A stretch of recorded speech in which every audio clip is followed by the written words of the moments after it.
tard sur sa vision, les trajectoires de la révolution progressiste populaire, les actions posées au quotidien pour la souveraineté, la liberté et le développement du Burkina Faso. Bonsoir, Monsieur le Président. Bonsoir. Merci de nous faire l'honneur de nous recevoir ici au Palais de Koulouba à Ouagadougou donc pour cette grande interview. Alors, chers téléspectateurs, le format de cet entretien est particulier. Au total, 10 journalistes vont se succéder par vague de 2 pour poser leurs questions au chef de l'État. 5 domaines sont concernés par les échanges. Il s'agit de la sécurité et de la défense, de politique et société, de la diplomatie et de l'AES, de l'économie et du développement, et enfin donc de la géopolitique régionale et internationale. Chaque pool donc de journalistes aura entre 15 et 20 minutes pour échanger avec le chef de l'État. Mon rôle ce soir est celui de modérateur chargé de la police des débats.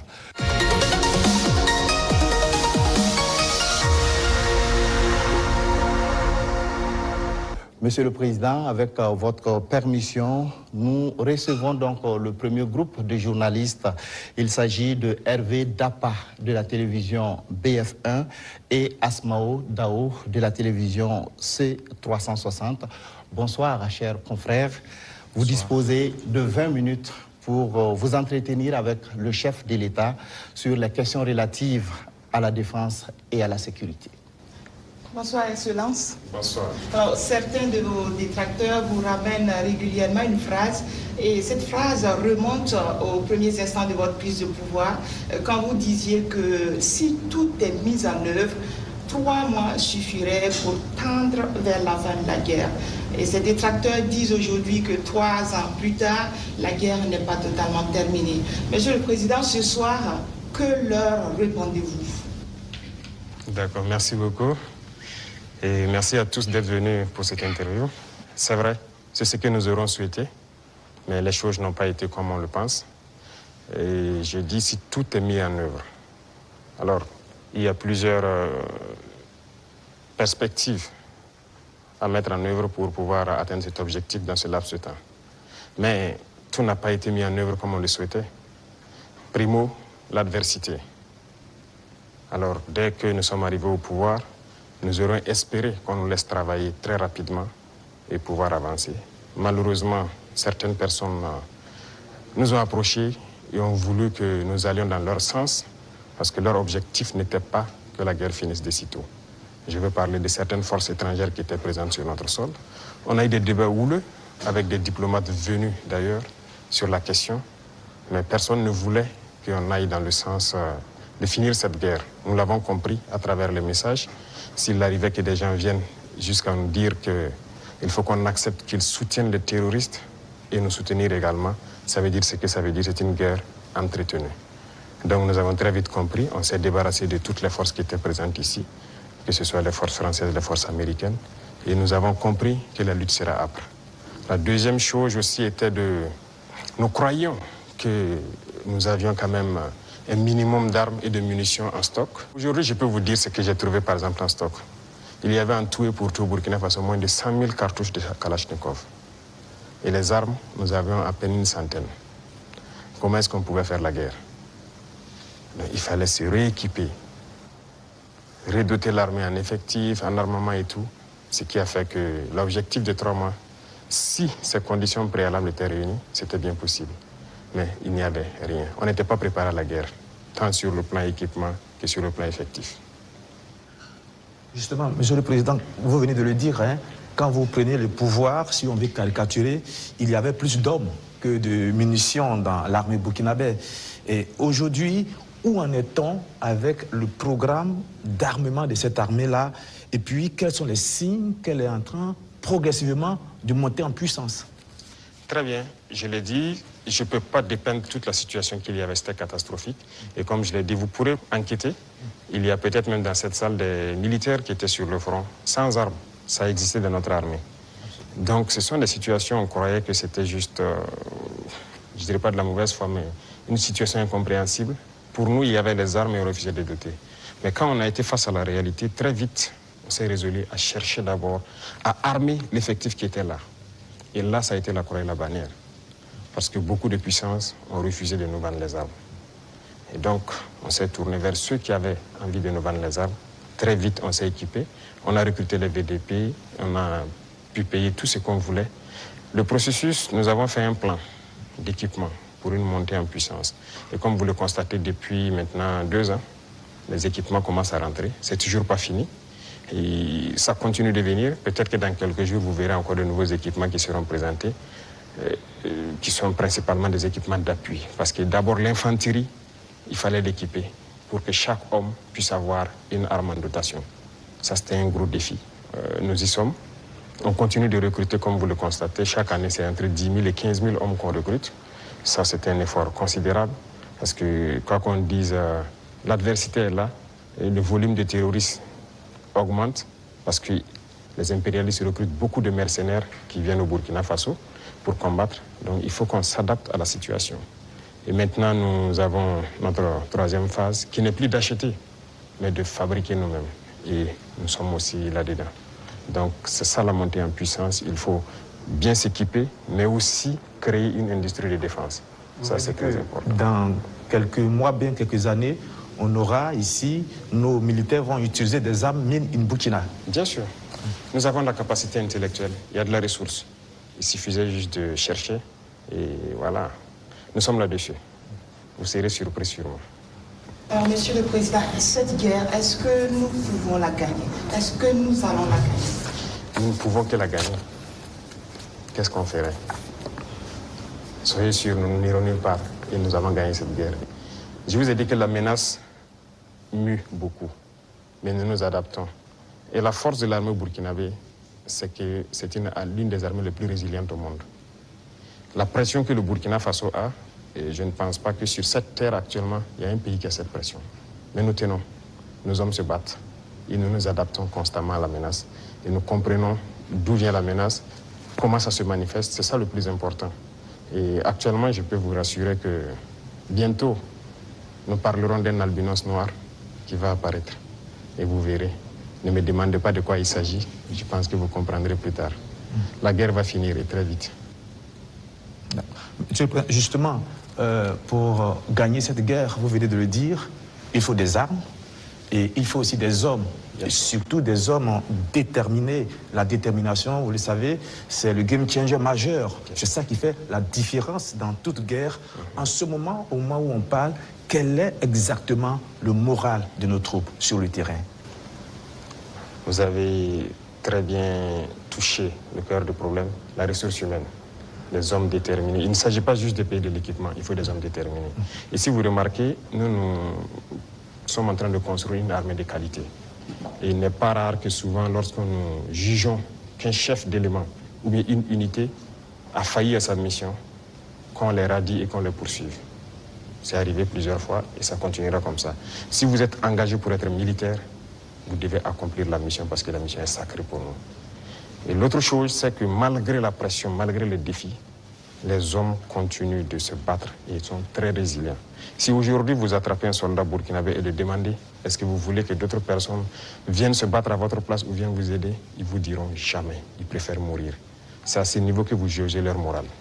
Ils sont prêts, toujours prêts, malgré la situation. Peu importe la bataille qu'on perdra, on va toujours maintenir le terrain. C'est ça qui est très important dans le mental des soldats. Donc, le moral est au top. Les gens n'espéraient pas être à ce niveau d'équipement, ils y sont. Donc, ils se donnent à fond. Et moi, je ne peux que féliciter et remercier tous ceux qui se battent. C'est très important. Alors, Monsieur le Président, dans votre argumentaire, vous parlez d'une guerre qui prend différentes formes, qui mue. On se demande, on se pose toujours cette question 10 ans après, qui attaque le Burkina Faso? Ce n'est pas du terrorisme seulement. C'est une guerre pour s'accaparer de nos richesses et nous empêcher de nous développer. Je l'ai une fois développé lors d'un discours, je pense. Je disais que si nous, on arrive à exploiter convenablement notre sous-sol, à transformer ce que nous sommes en train d'exploiter ici, ce que nous produisons, il y aura un sous-emploi chez eux là-bas. C'est une bataille. Ils pillent nos richesses pour pouvoir survivre. Donc c'est une guerre d'indépendance. Il faut que nous menons cette guerre pour être totalement indépendants, décider de notre développement, de notre trajectoire. Donc c'est de ça qu'il s'agit actuellement. Monsieur le Président, vous venez de le dire, on parle de sécurité et de défense du Burkina Faso. Venons-en à votre sécurité personnelle. Vous venez de l'évoquer il y a un instant, la pression est énorme, elle est grande, le danger vient de partout. Monsieur le Président, rien qu'en 2025, il y a eu plusieurs tentatives de coup d'État qui ont été déjouées. Monsieur le Président, est-ce qu'il vous arrive parfois d'avoir peur? Merci, je pense que c'est la seule force que j'ai. Je n'ai pas peur. Parce que j'ai confiance en vous tous. Ça, c'est la première chose. Il faut avoir confiance au peuple. Parce que c'est le peuple qui nous a confié cette mission. Et j'ai confiance au peuple, qu'ils comprendront. Et voilà pourquoi on n'hésite pas aussi à être devant le peuple, pour leur expliquer la situation et leur dire ce qu'il y a. Et ça permet de garder une très bonne relation. Ça, c'est la première des choses. La deuxième chose, comme je l'ai dit, il y a une mentalité qu'il fallait développer au sein même de nos forces. Ça, c'est très important. Actuellement, cette mentalité-là, les gens comprennent pourquoi ils se battent. Vous prenez, il y a quelques années de cela, plusieurs officiers sur le terrain ne savent pas pourquoi ils se battent. Mais si nous savons pourquoi nous nous battons, qui nous avons en face et pourquoi il y a cette pression, les gens comprennent mieux. Et voilà pourquoi nous avons même créé tout de suite l'Institut, l'école supérieure militaire, pour que nous puissions former nous-mêmes nos militaires et les mettre ce que nous voulons dans la tête. Retenez une chose, si vous laissez vos forces être formées par d'autres puissances, ils les mettent dans leur tête ce qu'ils veulent. Ils les endoctrinent comme ils le veulent et c'est plus facile de les manipuler. Mais ici au Burkina actuellement, c'est ce qui fait mal d'ailleurs à beaucoup de puissances impérialistes, ils n'arrivent pas à pénétrer notre armée. Tous ces bataillons qui ont été créés, tous ces hommes qui sont là, personne n'est venu d'ailleurs les former. Nous sommes bâtis sur notre expérience terrain et nous les avons formés. J'ai personnellement participé à des entraînements de certaines forces au tout début. Donc ça, c'est déjà une deuxième force. Et l'autre force est que si vous avez une mission, un objectif pour votre pays, vous ne devez pas avoir peur. Si vous avez peur, vous hésitez. Si vous hésitez, vous compromettez. Et une fois que la compromission est là, vous êtes foutu. Vous avez tout à l'heure énuméré un certain nombre d'éléments qui font que vous êtes rassuré. J'insiste parce qu'il y a l'histoire aussi. C'est l'histoire qui nous conduit. Ces forces impérialistes, elles sont réelles. En 1961, elles ont eu la peau de Patrice Lumumba en RDC. En 1972, elles ont eu la peau de Kwame Nkrumah d'une autre manière. Et puis en 1987, elles ont eu la peau de Thomas Sankara, toujours avec des ennemis internes et parfois avec la complicité de certains voisins. Vous savez ce qu'on dit, Monsieur le Président? Le premier devoir d'un révolutionnaire, c'est de rester en vie pour continuer le combat. Monsieur le Président, est-ce que vous pouvez rassurer toutes ces personnes, tous ces hommes, ces femmes d'ici et d'ailleurs qui commencent à espérer que vous allez rester en vie? Ils manipulent toujours de l'intérieur, nous sommes très bien conscients. Et aussi un devoir pour nous, c'est de participer à notre propre sécurité. Ce n'est pas aujourd'hui de dire que je suis chef d'État et voilà, je confie la sécurité juste à des gens. Non, tout le monde participe, moi-même je participe. C'est pourquoi je dis, ce n'est pas juste une affaire de ceux qui sont à côté de moi, c'est une affaire de tout le peuple. Et la sécurité, ce n'est pas une affaire d'hommes de tenue et tout ce que vous pouvez imaginer. C'est tout un ensemble. C'est aussi des comportements, des manières de vivre. Il faut éviter beaucoup de choses que peut-être des erreurs ont été commises dans le passé. Et nous avons lu beaucoup sur tous ceux dont l'impérialisme a eu la peau et nous avons appris beaucoup de leçons. Voilà pourquoi on dit on ne laissera pas les choses se répéter. On anticipera, quitte à ce que les gens interprètent comme ils veulent, on va anticiper.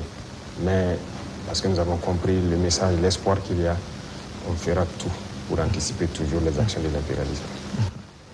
Monsieur le Président, du regard de la journaliste que je suis, je me dis qu'il y a un encerclement des pays de l'AES. Quand je regarde un peu en Côte d'Ivoire, il y a un camp militaire à Odiéné, près du Mali et du Burkina. Le Sénégal installe des unités à la frontière avec le Mali, sans oublier également le Bénin qui fait frontière avec le Burkina Faso et le Niger. Est-ce que, Monsieur le Président, vous partagez ce point de vue? Est-ce que vous voyez les choses de cette manière? Je pense que quand vous décidez de faire la révolution, il faut vous apprêter à cette adversité. C'est une logique qu'ils nous encerclent. C'est logique qu'ils essaient de nous faire tomber. C'est logique. C'est comme je dis, c'est une bataille. Ils se battent pour leurs intérêts. Et c'est à nous, si on a décidé de faire la révolution, de tout mettre en œuvre pour que cet encerclement soit vaincu. Vous voyez, l'Afrique, on a l'habitude de ne pas avoir d'abord une armée forte. Il n'y a pas d'État s'il n'y a pas d'armée forte. Mais bon, c'était le système. Comme je l'ai dit une fois aux couleurs, ils sont venus nous flatter. Non, il ne faut pas vous armer. Même dernièrement, je pense qu'il y a dans une interview un général américain qui l'a dit encore que nos pays n'ont pas besoin d'être militarisés. C'est leur conception. Nous sommes comme des enfants, c'est eux qui doivent venir s'asseoir, faire la sécurité pour nous. Et beaucoup de pays sont dans cette situation. Ils ne construisent pas d'armée. Et quand la situation arrive, c'est le chaos. Nous sommes en train de construire une armée forte. Voilà pourquoi j'ai dit on se bat en Burkinabé et on se forme en Burkinabé. Ça, c'est très important. Avant, c'est quoi? Chaque fois, les forces étrangères, tout le monde vient pour former vos soldats. On vous prend comme des moins que rien. Aujourd'hui, beaucoup de forces étrangères cherchent à venir s'entraîner avec nous. Vous n'allez pas imaginer. Les plus grandes puissances cherchent à venir s'entraîner avec nos soldats. Mais ce n'est pas juste l'entraînement. Ils veulent apprendre comment on fait, comment on procède, qui nous entraîne. Mais personne aujourd'hui ne sait comment les birs sont formés, comment on les entraîne, comment on les équipe. Pourquoi nous, on croit que c'est les autres qui doivent venir nous former? Ils n'ont pas créé quelque chose. Ils ont réfléchi. Nous sommes dotés de cerveau. Donc, il faut une armée puissante pour faire face à l'adversité. Ils vont continuer à nous encercler. Parce qu'il y aura toujours en Afrique des États comme ça, des chefs d'État comme ça qui vont autoriser. Parce qu'ils ont les mains liées, ils trahissent toujours. Ils vont accepter toujours que les impérialistes viennent chez eux pour attaquer leurs propres frères. Ça, si vous acceptez la révolution, vous devez partir avec ce concept. Ça va exister. Donc, on n'y peut rien. On fait avec, mais c'est à nous de nous préparer pour que l'encerclement soit nul, qu'ils ne puissent jamais atteindre leur objectif. C'est tout. Donc on fait avec.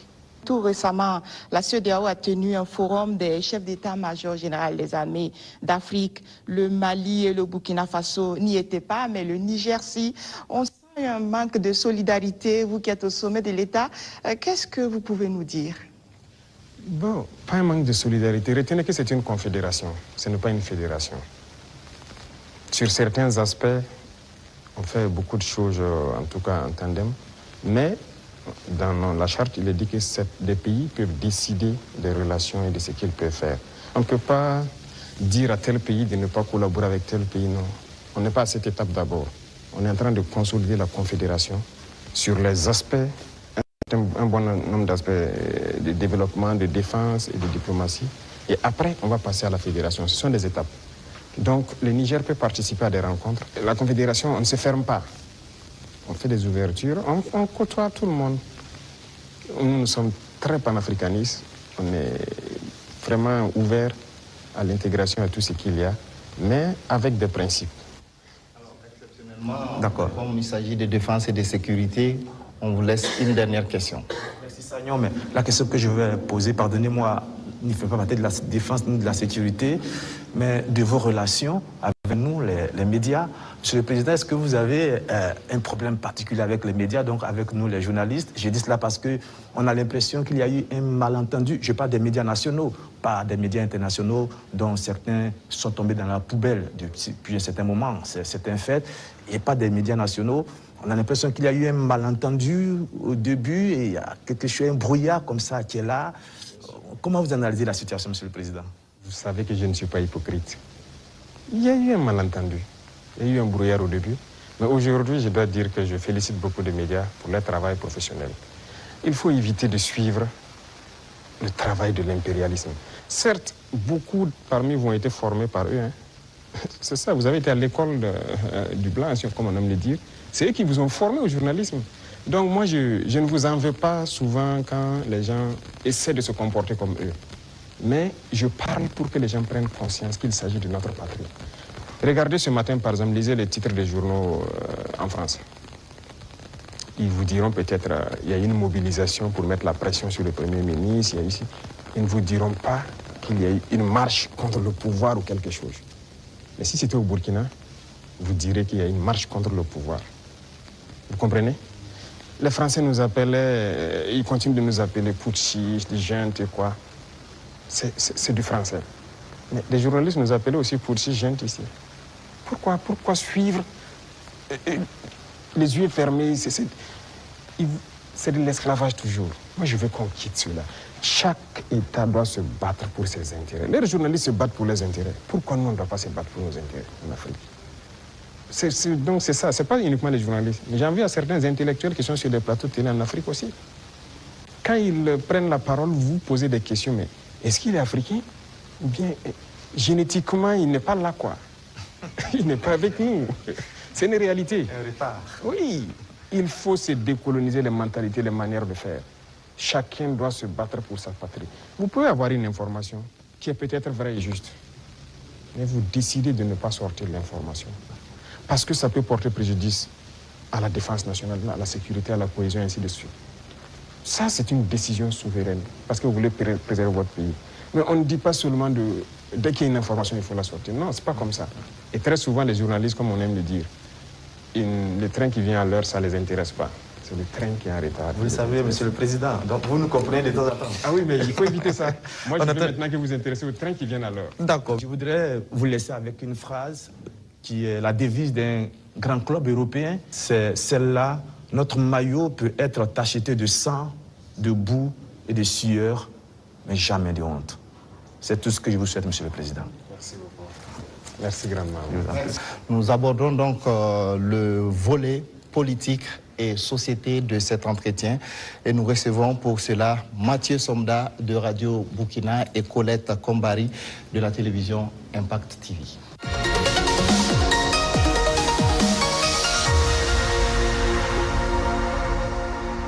Bonsoir, chers confrères. Vous disposez également de 20 minutes pour échanger avec le chef de l'État sur la rubrique politique et société.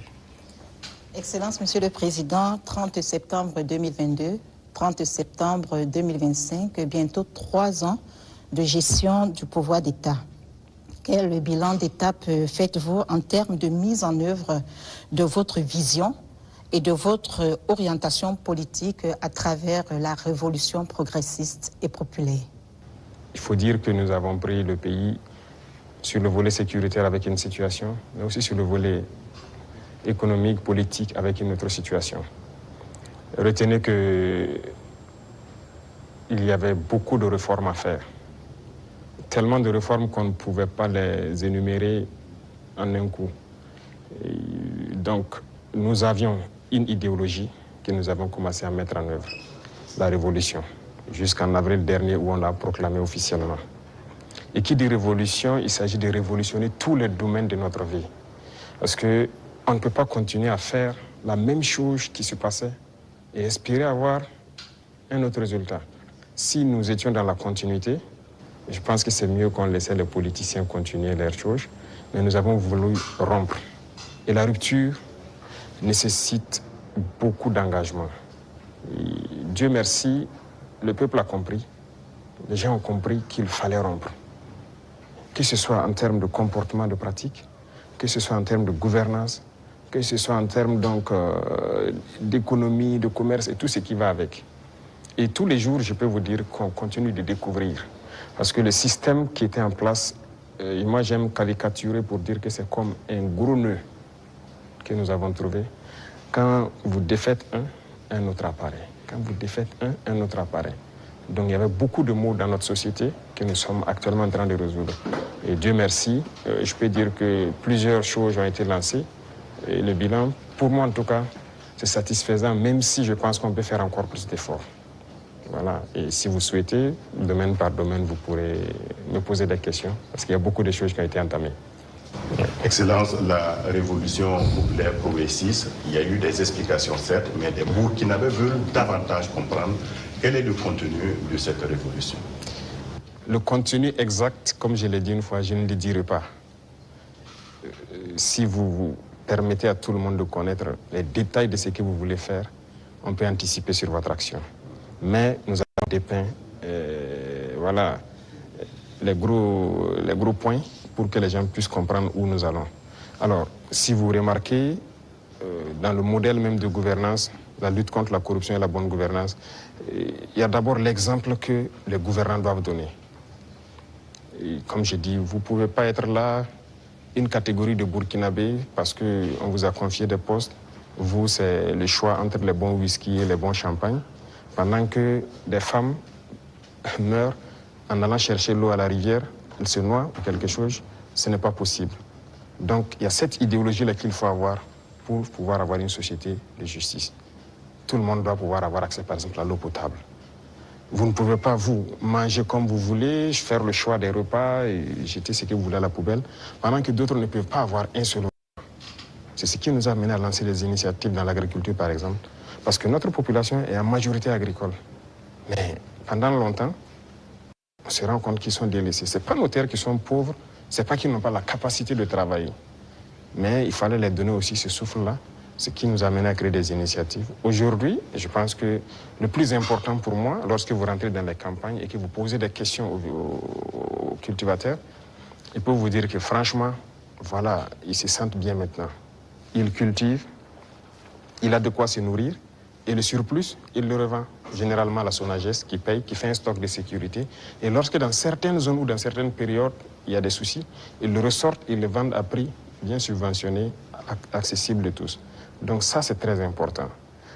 L'idéologie de révolutionner beaucoup de domaines, quand on prend le domaine même des finances publiques, alors on est en train de digitaliser beaucoup de paramètres, avec beaucoup de difficultés, parce que les gens n'aiment pas ça. Bientôt, par exemple, on va lancer la facture électronique. Déjà, quand on a émis l'idée, mais beaucoup de grands opérateurs sont opposés à cela.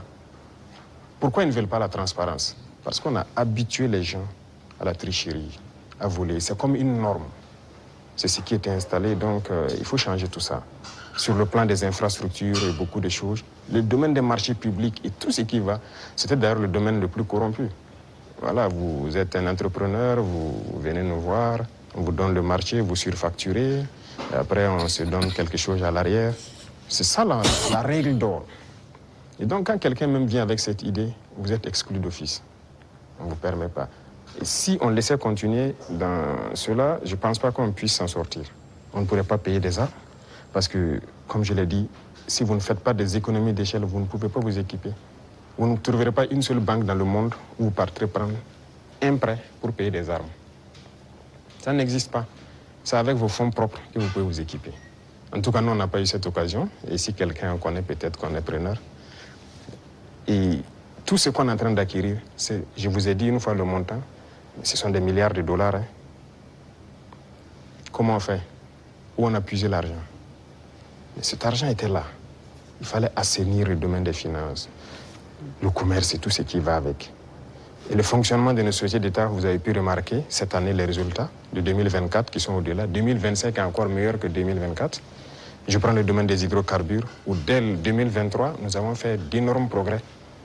Avant, c'était des subventions de l'État. Ça veut dire qu'on collectait encore des impôts pour subventionner la société, pour payer le surplus, le manque à gagner et tout ça. Mais maintenant, la société n'est plus dans cette situation. On a épongé toutes les dettes de la société et elle commence à faire des marches. Mais c'est parce qu'il y avait la corruption dans le milieu. Donc il y a tellement de situations, je ne peux pas tout citer. Et donc il faut révolutionner ce domaine aussi par la digitalisation et tout ce qui va avec. L'administration en gros, tout est en train d'être digitalisé pour que les gens n'aient plus accès à l'argent liquide qui circule et que les choses soient transparentes. Vous qui demandez le service, vous savez à quoi ça correspond et vous savez où votre argent part. Les infrastructures, vous êtes témoins aussi, qui sont vraiment un problème crucial. On est en train de révolutionner tout.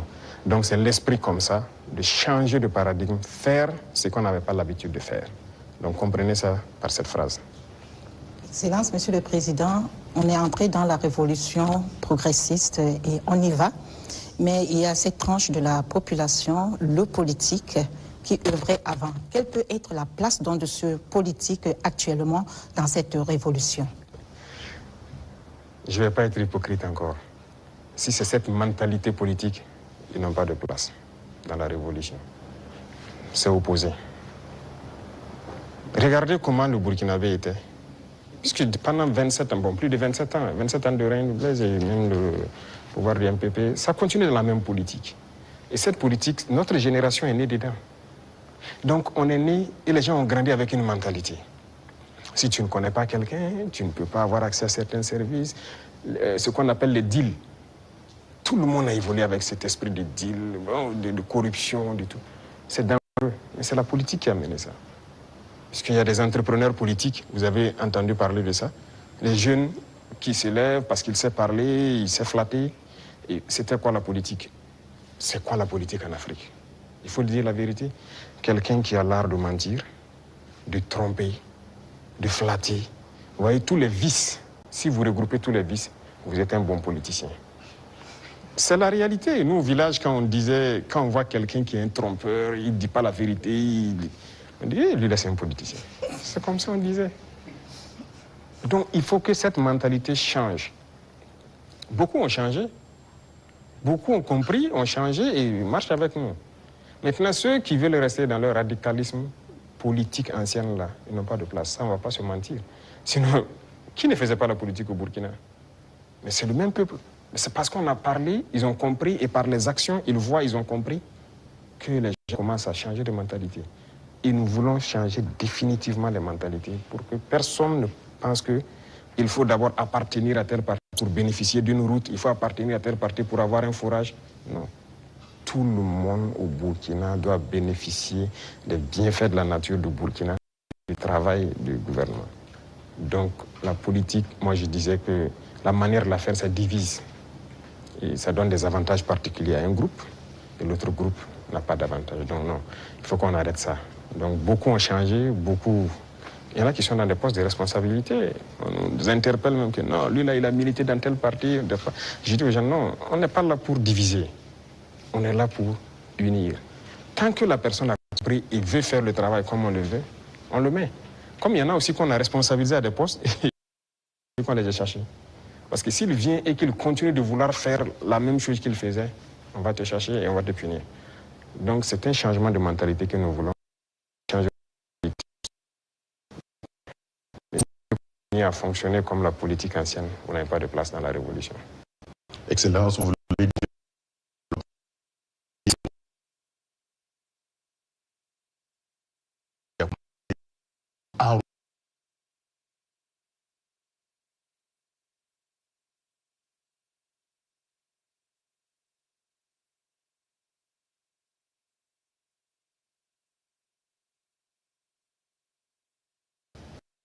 Commencer, les jeunes, c'est bien, mais ce n'est même pas eux notre cible, ce sont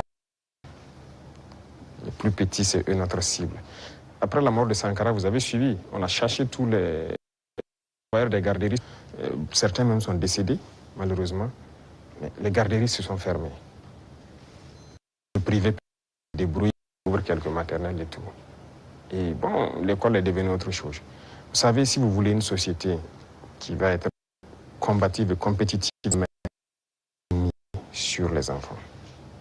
Aujourd'hui, moi, je suis le ministère pour que le ministère de l'enseignement de base prenne en compte ce volet. Vous voyez, on a lancé dans le concours normaux beaucoup de recrutement pour l'encadrement de la petite enfance, mais on vient de lancer encore de manière exceptionnelle ceux qui ont déjà été formés, qu'on veut recruter pour que cette année, on commence un certain programme. C'est eux la cible et on va y arriver. Nous avons un programme pour que on puisse commencer une certaine éducation patriotique, civique au niveau des plus petits. Et une fois que c'est ancré là-bas, nous avons de bons citoyens demain. La jeunesse aussi, on le fait avec. Les bacheliers, on les a fait rentrer en immersion. Ils avaient peur au début, mais je pense qu'ils ont compris beaucoup de choses. Ils doivent être plus solidaires. Ils doivent comprendre le Burkina, parce que quelqu'un qui est né, excusez-moi, 2000 ici,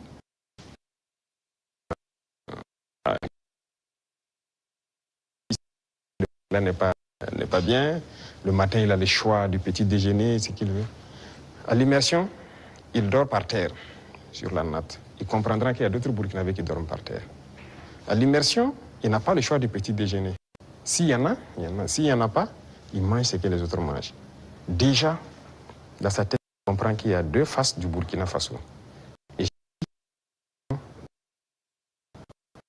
des jours, ils auront 2 repas, des jours et des jours sans repas. J'espère qu'ils l'ont fait. C'est pour qu'ils comprennent. Il y a plusieurs types de Burkina.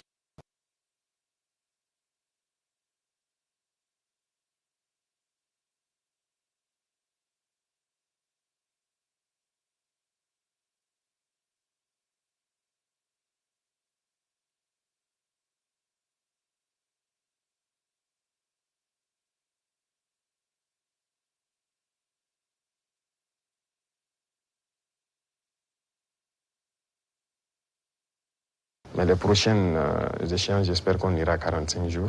Donc les futurs bacheliers et brevetés doivent se préparer à affronter ça. Et le programme va continuer à s'enrichir, c'était la première expérience. Mais nous espérons pouvoir changer, même les jeunes, leur mentalité.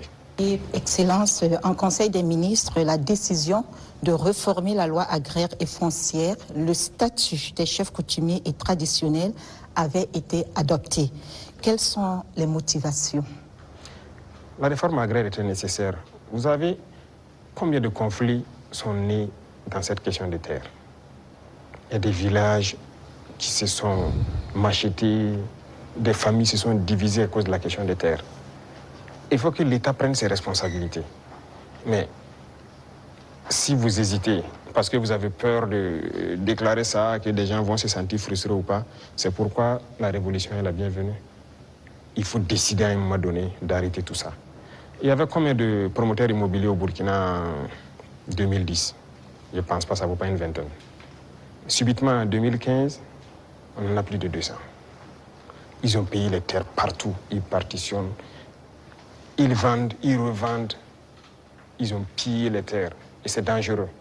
Actuellement, nous avons une application CICAD qu'on vient de lancer, on est en train de réenregistrer, mais ce qui se passe est terrible. Même les parcelles dans les villes, les gens vendent et revendent à plusieurs personnes parce que ce n'était pas digitalisé. C'est un gros registre. Vous pensez que quelqu'un peut fouiller des registres, voici le numéro de la parcelle appartient à telle personne, donc toi tu es allé acheter, c'est pas... Donc il y a beaucoup de doublons et ça crée des conflits. Et pendant que ces politiciens-là faisaient ça, ils sont là dans des conférences, des trucs, que cohésion sociale. Vous ne pouvez pas faire de cohésion sociale en divisant les gens sur la terre. Voilà pourquoi on a décidé de prendre nos responsabilités, d'arrêter ce massacre-là et... Voilà, la terre appartient à l'État. Et désormais, on fera tout pour équilibrer au maximum la situation et que les gens ne se sentent pas lésés. Pour la chefferie coutumière, c'est pareil. Cette loi est là il y a longtemps. Hein. Il y a très longtemps, selon ce qu'on m'a dit, mais personne ne veut. Mais nous avons décidé de mettre la main à la pâte, regarder, parce que la chefferie coutumière, pour moi, ils doivent être respectés, ils doivent être écoutés. Ils doivent être ceux-là qui travaillent pour la cohésion sociale. Quand ils parlent, quand il y a un conflit, il y a une situation conflictuelle, ils doivent parler, pouvoir rassembler et que leur voix doit porter. Donc il y a un certain nombre de privilèges, si je peux dire, qu'on a mis autour, des symboles de la nation qu'on a mis autour, que les gens les respectent. Qu'on le veuille ou pas, on les respecte et qu'eux-mêmes, ils imposent le respect. Parce que dernièrement, les politiciens les avaient détournés. Beaucoup, aujourd'hui, regrettaient avoir marché aux côtés des politiciens. Il y a des villages où les gens sont divisés, les gens ne respectent plus les chefs. Mais avec cette loi, en tout cas qu'on a amenée à la LT, nous avons essayé d'élaguer beaucoup de choses pour que leur respect dans la société puisse être réinstauré. Et ça, c'est très important. Excellence, la lutte contre le terrorisme affecte notre tissu social avec des soupçons d'exaction communautaire. Le vivre ensemble est menacé par endroits. Comment amener les Burkinabés à renouer avec les valeurs cardinales telles que la solidarité, le civisme et la cohésion sociale? Je pense que ces valeurs sont en train de revenir toutes seules. Au contraire, la guerre a forgé aussi à ce que les gens comprennent beaucoup de choses et les gens commencent plus à s'unir. Vous savez, les inégalités sociales créent plus de problèmes de cohésion sociale que le terrorisme. Il y avait trop d'inégalités sociales. Je disais à certains, écoutez, vous avez mangé à votre faim. Vous allez vous asseoir comment avec elle qui n'a rien mangé pour parler de cohésion sociale? C'est pas possible. C'est la même situation que je vous ai pris tout de suite. Il faut essayer au maximum de mettre les gens à un certain niveau. Tant qu'il y a la richesse, que ce soit bien réparti.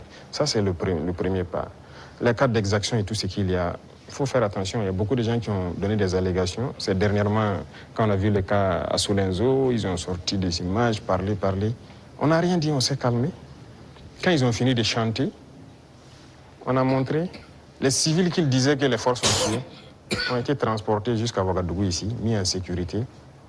Ah, Si on les a tués, pourquoi ils sont à Ouagadougou? Comment ils se retrouvent à Ouagadougou? Souvent, c'est fait à dessein. Ils inventent tout ce qu'ils veulent inventer avec leurs ONG, leurs médias et tout. Mais on laisse, quand ils finissent, on montre la vérité. Voilà. Les terroristes ont pris des civils comme boucliers humains, certes, mais les forces ont pu faire la distinction. Et après le combat, ils ont rassemblé les civils à Solenzo. On a dépêché les moyens nécessaires pour les transporter, venir. Et ils ont été présentés devant tout le monde. Ce sont des centaines de civils.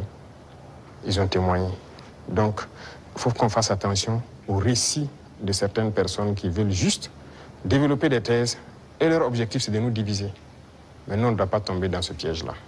Voilà.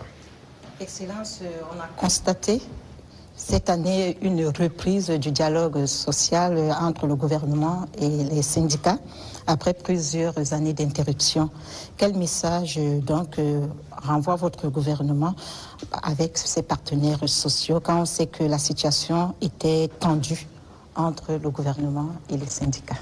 Comme c'était tendu entre le gouvernement et les journalistes. Il faut que chacun comprenne qu'il faut se battre pour sa patrie. Nous avons fait comprendre aux gens. Vous savez, moi j'ai parlé avec les responsables syndicaux. Je les ai réunis ici, je les ai parlé à un moment donné de notre histoire. Mais j'ai été déçu après. Donc je les ai dit, soit vous êtes burkinabé ou vous n'êtes pas burkinabé. Donc le bras de fer s'est enclenché. Mais après on a décidé de les revoir parce qu'on suppose qu'ils ont compris le message.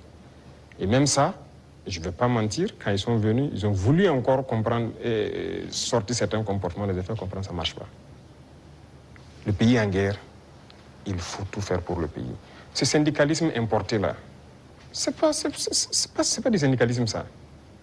Il y en a même qui se vantent d'avoir participé à la chute de Sankara. Et c'est eux qui ont tout commencé, ainsi de suite. Vous croyez que c'est bien ça? Les Occidentaux vous manipulent et vous continuez à agir comme eux ils veulent. Ça, c'est pas du syndicalisme. Un syndicaliste se bat pour les intérêts des travailleurs. Mais la plupart des temps, ce que les responsables même veulent, c'est venir manger avec le pouvoir. Et les gens se taisent. Non. Écoutez, nous, on a beaucoup de dossiers sur beaucoup de personnes, pas seulement les syndicalistes. Hein. Dans la société, on a beaucoup de dossiers. Les gens qui nous ont approchés au début, qui ont voulu des avantages, qui ont voulu quoi, qu'on a refusé, qui s'y retournent, qui sortent, qui parlent. On a leur dossier. Donc, syndicalisme sain, il y a beaucoup d'actes que l'on a posés. On n'a pas attendu que les gens sortent dans la rue pour marcher, pour le poser. Quand j'ai parlé des travailleurs des garderies, là, ce n'est pas quelqu'un qui est venu nous dire qu'il y a des travailleurs qui avaient été cherchés, il faut les remettre dans leurs droits. On a vu un dossier et qu'on a trouvé qu'il faut les remettre dans leurs droits. On a dit au ministre des Finances, trouve l'argent nécessaire pour régler. Les gens de la mairie, des gens, la brigade verte là, ceux qui travaillent, mais ils avaient combien de mois d'arriérés? C'est pour ces intérêts-là, ces gens-là qui n'ont pas de travail, pour que les gens ne se battaient pas pour ça avant. On n'est pas venu vers nous pour nous dire. Moi, les femmes balaient devant chez moi, c'est un de mes hommes qui est sorti une fois, ils ont dit, ah, ça fait des mois, ainsi de suite, leur travail. Je me suis renseigné, on m'a dit, c'est vrai. J'ai dit de les payer. Il faut rattraper tout ce qu'elles ont raté. Il y en a qui avaient des dizaines de mois d'arriérés de salaire. On a sorti le dossier et on a décidé de rattraper tout ça. Donc, il faut qu'on fasse du syndicalisme sain. S'il y a un problème, qu'on nous approche et qu'on nous explique. Si on peut résoudre, on vous dira on peut le faire. Si on ne peut pas, on vous dit bon, pour l'instant on ne peut pas, mais on pourra le faire dans tant de temps. Mais il y a un problème, on rassemble les médias, on parle comme on veut. Ah, j'espère qu'ils trouveront la solution avec vous. Sinon, si après ça, vous ne venez plus vers nous. Moi, je veux qu'on travaille en africain. Quand il y a un problème dans la maison, on s'assoit, on parle. Et nous, on se doit d'être véridique. Ce qu'on peut faire, on doit dire clairement, on peut faire ça. Ce qu'on ne peut pas faire, on vous dira aussi on ne peut pas. Maintenant, si vous ne voulez pas, chacun fait ce qu'il peut faire. Mais il faut qu'on soit responsable. Il n'y a pas de problème qui ne puisse pas se résoudre. Et comme j'ai dit, toujours agir avec en tête l'intérêt de la patrie. Ça, c'est très important. Donc, on a repris le dialogue comme on reprend avec tout le monde. On n'a pas rompu le dialogue avec qui que ce soit. Tout le monde est la bienvenue. Merci, chers confrères. Le temps imparti donc à cette rubrique est arrivé à échéance et même largement dépassé. Nous disons merci donc pour cette série de questions consacrées au volet politique et société.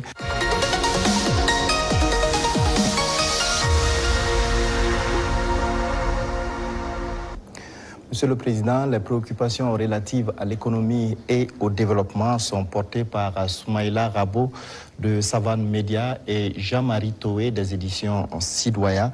Bonsoir, chers confrères. Vous disposez également de 20 minutes pour vous adresser au chef de l'État. Bonsoir, Monsieur Sayon. Monsieur le Président, malgré la crise sécuritaire et la conjoncture internationale, l'économie burkinabé se porte bien, avec 1,5 de progrès sur le taux de croissance économique en 2024. On sait que l'amélioration de la situation sécuritaire y est pour beaucoup, mais aussi l'agriculture et le secteur des services. Qu'est-ce qui est fait par le gouvernement dans l'immédiat pour permettre à l'économie nationale de continuer sur cette lancée? D'accord, merci. Je vois que ce sont des chiffres macroéconomiques et nous sommes au courant et on fait le point constamment avec le ministre des Finances. Il y a des efforts qui sont faits. C'est vrai qu'il y a des zones qui ont été sécurisées qui nous permettent de produire. Et donc la production agricole a beaucoup grimpé, ce qui permet une transformation au niveau des petites unités que nous avons, mais aussi de l'exportation pour les excédents de certains produits. Donc ça contribue beaucoup à la balance commerciale. Il y a aussi la question même de l'exploitation minière. Donc il y a un certain nombre de mines qui avaient arrêté l'exploitation, si vous vous souvenez, d'autres en 2020, d'autres en 2018 même, mais qui ont repris aussi. Et tout ça, ça contribue donc à cette croissance-là. Et nous poursuivons dans ce sens. Et actuellement, si vous voyez par exemple le secteur minier, la tendance du gouvernement, c'est d'exploiter notre or nous-mêmes. Donc il y a des mines qu'on vient de reprendre le contrôle, et on continuera à reprendre le contrôle petit à petit, ou à co-exploiter avec les sociétés qui sont déjà là. Parce que la règle, c'était quoi? Quelqu'un vient, il prend le permis, il l'exploite, 10% au gouvernement et le reste, c'est pour lui. Et d'ailleurs, 10%, on n'a pas de contrôle. Donc tout ça, actuellement, on est en train de reprendre le contrôle vraiment pour s'assurer qu'est-ce qu'il sort de notre sous-sol et prendre aussi une part importante. Donc tout ça contribue donc à la croissance économique, vu aussi les initiatives qu'on a lancées dans le domaine agricole. Beaucoup d'autres spéculations ont été donc financées et ça permet en tout cas une bonne croissance. Mais pour moi, le plus important, c'est quand souvent le ministre des Finances apporte les chiffres, il dit bon, c'est très bien, mais j'envoie quelqu'un, va au marché, tu vois, ce qu'on appelle Anampa Moré. Ça coûte combien une boîte de maïs, ça coûte combien une boîte de mil. Et va aussi dans tel, je prends les informations. Si le coût a baissé, on sait qu'il y a un impact sur la population. C'est ça qui est le plus important. Donc ce travail, on le fait constamment et les services de renseignement même sont mis à contribution pour qu'on ne dise pas un chiffre macroéconomique qui a une croissance de 1,5, mais qu'il n'y ait pas d'impact au niveau donc, des couches vulnérables surtout. Donc on continuera cette progression s'il plaît à Dieu. Monsieur le Président, si la volonté c'est de soulager davantage le panier de la ménagère et améliorer le pouvoir d'achat du consommateur, peut-être faut regarder du côté de la SONABI, la Société nationale burkinabé d'hydrocarbures, que vous avez trouvé déficitaire en fin 2022 et qui est aujourd'hui pratiquement sur liquide, parce que c'est la championne des sociétés d'État. C'est la moitié des bénéfices de 2024 réalisés par les sociétés d'État. Est-ce qu'il ne faut pas maintenant diminuer le prix du carburant? D'accord, merci. Je pense que ce sont des questions que les gens peuvent se poser. C'est très bien, on a fait des progrès, mais quand est-ce qu'on a équilibré et qu'on a commencé à avoir des bénéfices? Qu'est-ce qu'on a fait? Ça, c'est très important à comprendre. Et l'autre chose, c'est que, est-ce que ces bénéfices ne participent pas à quelque chose d'autre au profit donc, des populations? Je prends un exemple. On est en train de créer des brigades de construction des routes dans chaque région. Vous voyez notre réseau routier? Déjà, ce qui est existant est dégradé, même la RN1.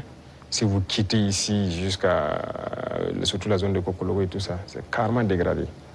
Ça veut dire qu'on a un besoin important d'investissement donc, dans le secteur des infrastructures routières. Et la SONABI doit participer beaucoup. Je viens de leur confier cette nouvelle mission parce que le carburant qui va ravitailler les différentes brigades, même le bitume et tout ça, la SONABI va devoir s'en charger. Si on baisse, le rythme va baisser. Mais vous voulez qu'on aille vite ou pas? Et il y a aussi une question de, je ne dirais pas de comparaison, Vous voyez, le carburant se retrouve moins cher au Burkina que certains pays côtiers. Nous, on part chercher le carburant là-bas, on fait le transport jusqu'au Burkina, mais c'est moins cher par rapport à ces pays. Vous pouvez expliquer ça? Si on doit monter à leur niveau, on ferait beaucoup de marge. Et là même, je peux vous dire qu'on pourra bitumer beaucoup plus de routes qu'on le pense. Mais on garde toujours comme ça parce qu'on veut aller vite. Aujourd'hui, vraiment, il faut remercier le peuple et les amis du Burkina Faso. Beaucoup de gens contribuent, par exemple, la façon Mebo pour embellir les villes, pour faire les routes et tout ça. Mais à un moment donné, le gouvernement aussi, d'abord, a commencé par financer, mais on va devoir financer pour que le rythme continue. Donc c'est une symbiose entre nous et le peuple. Et je pense que s'ils comprennent l'effort qu'on fait, là où leur argent part, les gens doivent comprendre que bon, on peut rester sur cette ligne. Quand on atteindra un objectif donné, on va pouvoir baisser, ça c'est logique. Personne ne va être riche et vouloir que ses enfants vivent dans la misère, si je peux dire ainsi. Donc les richesses seront partagées, mais nous avons du retard et on doit rattraper le retard. Tout de suite, par exemple, je vous disais qu'on ne peut pas continuer à payer l'équipement militaire, il faut qu'on produise. Et pour produire, vous avez besoin de construire des usines. Vous n'irez pas quelque part demander un prêt pour construire une usine de ce genre local. Non, personne ne va vous donner ça. Même les équipements qui constituent même l'usine, personne même ne va vous vendre. Donc ça, c'est à l'interne. Il y a beaucoup de choses qu'on fait. On ne vous donnera pas de prêt pour ça. Et regardez tous ces équipements de façon mais quoi. C'est combien de milliards? Ce n'est pas le prêt de quelqu'un. C'est l'argent du contribuable. Donc ce sont des choses, nous-mêmes on a souhaité pour aller vite. Vous croyez que si j'avais un prêt de 200 milliards en 2023, moi j'équipais tout le Burkina Faso en 2023? Mais personne ne veut vous donner des prêts sur ce volet-là. Donc finalement, c'est l'argent du peuple qui équipe le peuple. Donc il y a beaucoup de domaines, on le fait nous-mêmes. Et donc ça a besoin d'un minimum de sacrifices. Quand on va atteindre le niveau, ne soyez pas surpris. Dès qu'on se sentira que voilà, on peut le faire, on va le faire. Leur Excellence, dans le secteur des infrastructures, avec l'ONBA, Faso Mebo, tout comme dans les industries avec Faso Kosam, les usines de tomates, la SM Sosico, les mines, l'État est de plus en plus présent. Est-ce que l'État n'est pas en train de se substituer au privé? Ah, ça c'est une très bonne question. Alors, il faut faire un choix. Ça, c'est une chose. Et l'autre chose, il ne faut pas voir ça comme ça. Le privé a toujours des domaines d'activité. Mais il faut avoir cette capacité de s'adapter. Il y a des choses qui doivent revenir à l'État. Mais c'était donné au privé. Pourquoi? Bon, nous, on n'a pas d'élection à financer, on n'a pas de compte à ouvrir ailleurs pour sécuriser quoi que ce soit. Ça ne nous intéresse pas tout ça. Donc ça fait que nos rapports avec le privé sont de plus en plus sains. Chacun fait ce qu'il doit faire, paye ses impôts qu'il doit payer. Et nous les disons chaque fois de s'adapter. Quand on prend le secteur minier, moi j'ai rassemblé les opérateurs, je les ai dit, investissez dans les mines. Beaucoup n'ont pas compris.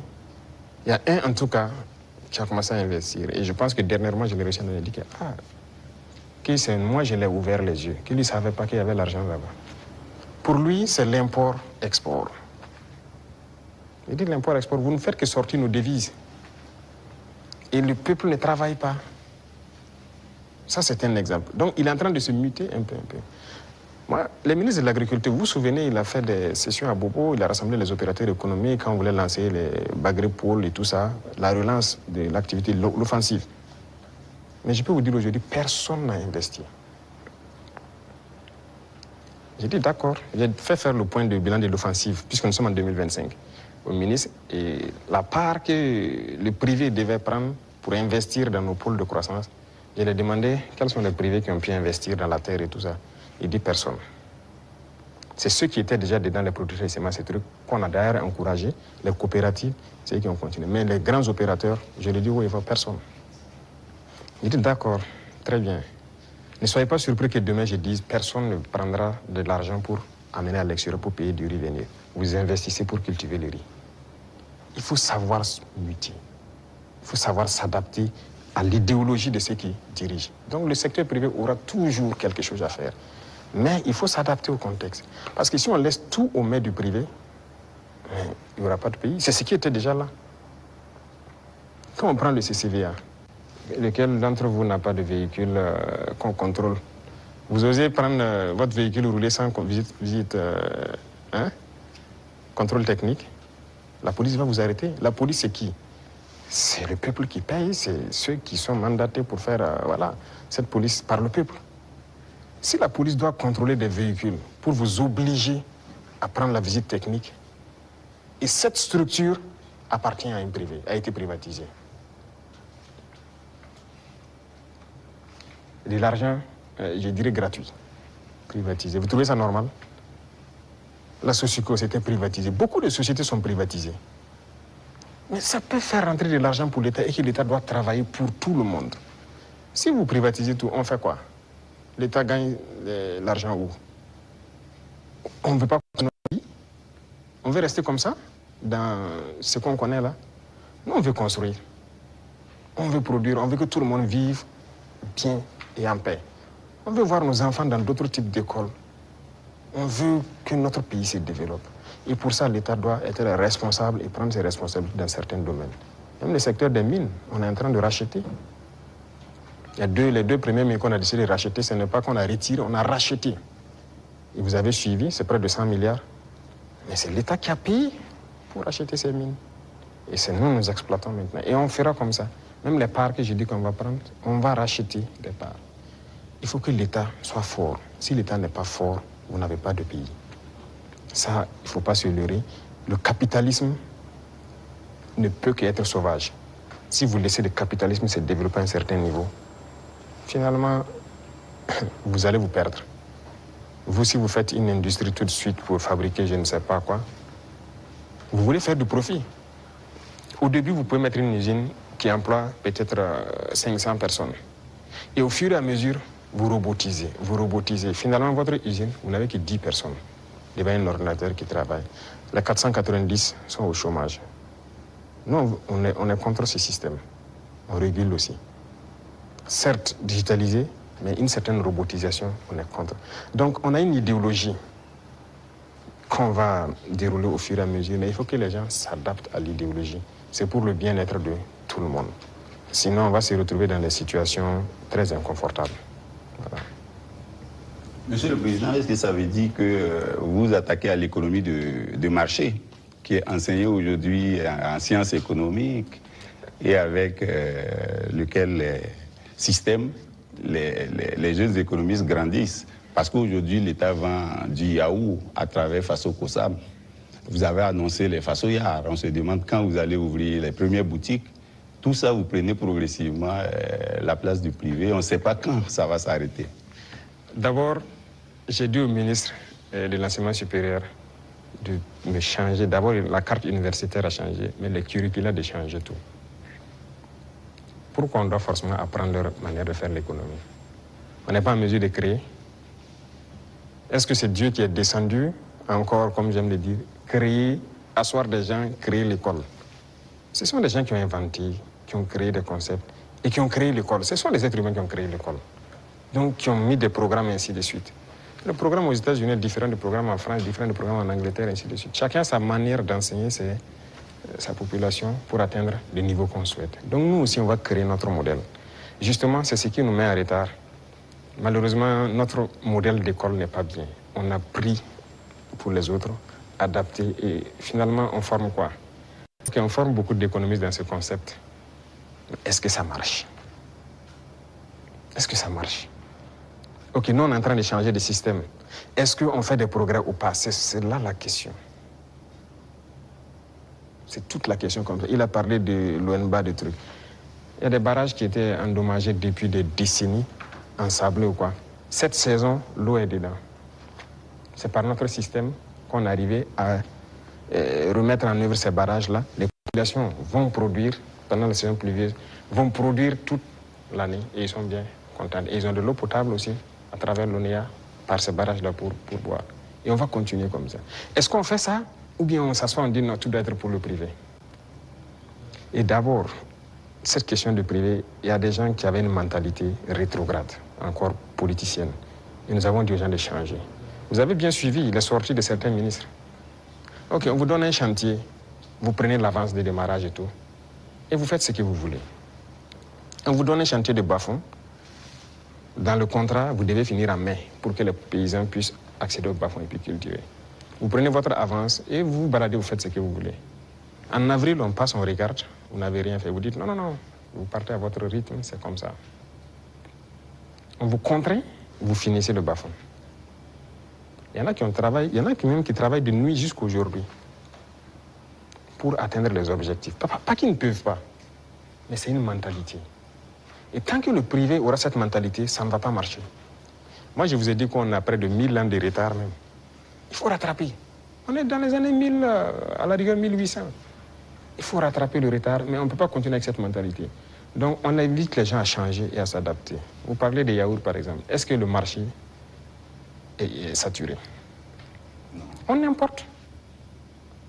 J'aimerais voir les privés rentrer dans le yaourt. Pourquoi on n'importe plus? Nous avons pris des textes pour dire que lorsque quelque chose se produit au Burkina Faso, pour pouvoir importer, il vous faut une autorisation spéciale d'importer. Ce qui stipule que vous devez payer ce qui est à l'intérieur.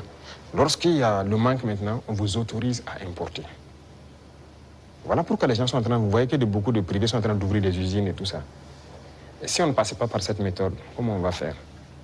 Il y a le grand moulin du Faso qui est là, à Banfora, qu'on est en train de restructurer tout ça. Mais parallèlement à ça, on a obligé les grands importateurs à ouvrir des moulins. Moi-même, j'ai été inauguré la dernière fois de l'autre côté. C'est l'un des plus grands importateurs.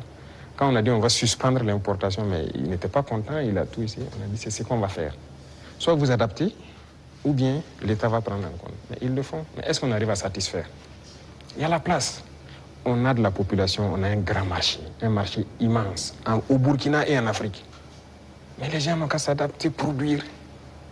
Donc il y aura toujours de la place. Ne pensez pas que forcément on a pris la place du privé, non. Il y a la place. Vous allez ouvrir les façonnières?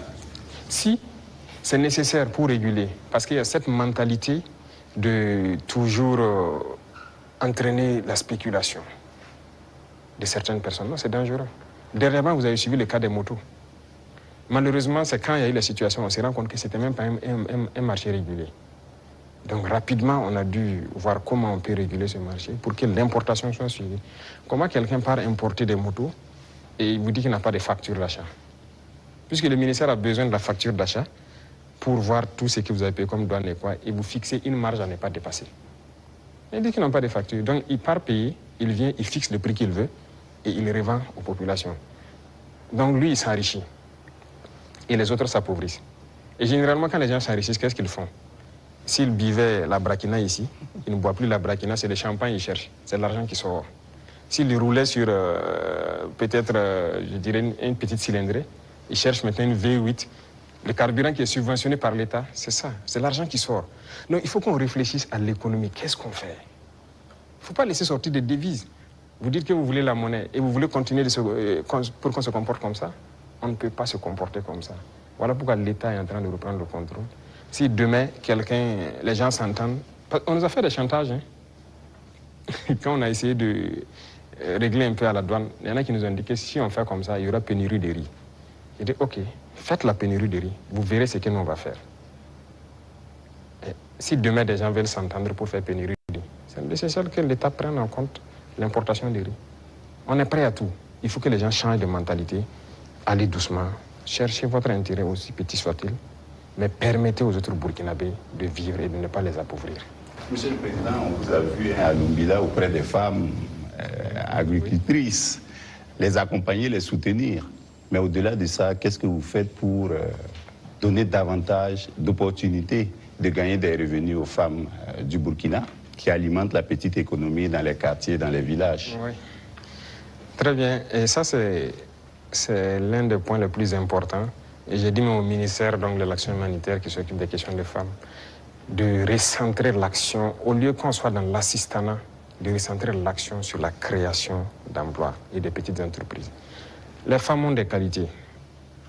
Regardez la transformation à petite échelle de nos produits de consommation. Les femmes peuvent le faire très bien. Elles sont beaucoup plus patientes que les hommes. Hein, et elles savent bien faire certaines choses que les hommes. Il faut encourager à ce qu'elles le fassent. Moi, je suis passé à Tenkodogo le 8 mars, j'ai vu les femmes qui ont fait du couscous préfet, qui est bien pour les forces, le savon liquide qu'elles font et tout ça. J'ai donné des instructions pour qu'on paye le savon liquide de toutes ces femmes qui ont été formées et qui se débrouillent pour faire le savon liquide dans nos administrations. Parce que tout ce qui est là, c'est importé, même chez vous, dans vos bureaux. Tous les savons liquides importés, n'est-ce pas? C'est pas normal, pendant que nos mamans fabriquent ça. Et quand j'ai dit de le faire, en temps, on m'a revenu que non, elles n'ont pas de structure formalisée. J'ai dit, je ne veux rien comprendre. Trouvez la formule, c'est leur savon, vous payez. Et vous amenez. Quelle question d'emballage, quoi. Même si moi, vous m'amenez dans mon bureau avec les bidons recyclés des eaux de boisson, là, je vais utiliser. C'est pas grave. En attendant qu'on ait ce qu'on... Pour qu'on veut le luxe, acceptons nos réalités, transformons ce dont on a besoin et consommons ça. Et on va évoluer au fur et à mesure. Une dame qui peut se transformer du savon à petite échelle, si on l'accompagne en lui donnant des marchés trucs, demain, elle peut avoir une grande entreprise qui produit et qui exporte. Voilà la mentalité qu'il faut qu'on développe. Et donc, j'ai dit au ministère, là, être là dans... Vous voyez, l'action humanitaire, l'assistanat, non. Il faut recenser les problèmes des femmes. On a beaucoup de produits qu'on est en train de faire aujourd'hui. On peut transformer, même à petite échelle, et trouver une formule de rassembler. J'ai discuté avec des femmes à Bobo. J'ai dit, par exemple, les produits oléagineux, les femmes peuvent produire l'huile brute par coopérative et trouver des gens qui ont un certain niveau, qui mettent une raffinerie en place. Et leur rôle, c'est de payer les huiles brutes et les raffiner pour donner de l'huile parfait sur le marché. Il faut qu'on aille vers ça. Mais si on s'assoit, bon, je n'ai pas la capacité de faire l'huile et puis la raffinerie coûte cher, tout le monde n'est pas obligé de faire la raffinerie. Mais on peut organiser pour que... Voilà. Donc dans plusieurs domaines, c'est ce qu'on est en train de vouloir développer et permettre aux femmes vraiment de mettre en œuvre tout ce qu'elles savent faire. Donc c'est une politique qui est enclenchée et je crois que vous allez voir les résultats. Ismaël Arabo, Jean-Marie Toé, ce serait donc la dernière question. Merci à vous donc pour vos différentes préoccupations adressées au chef de l'État.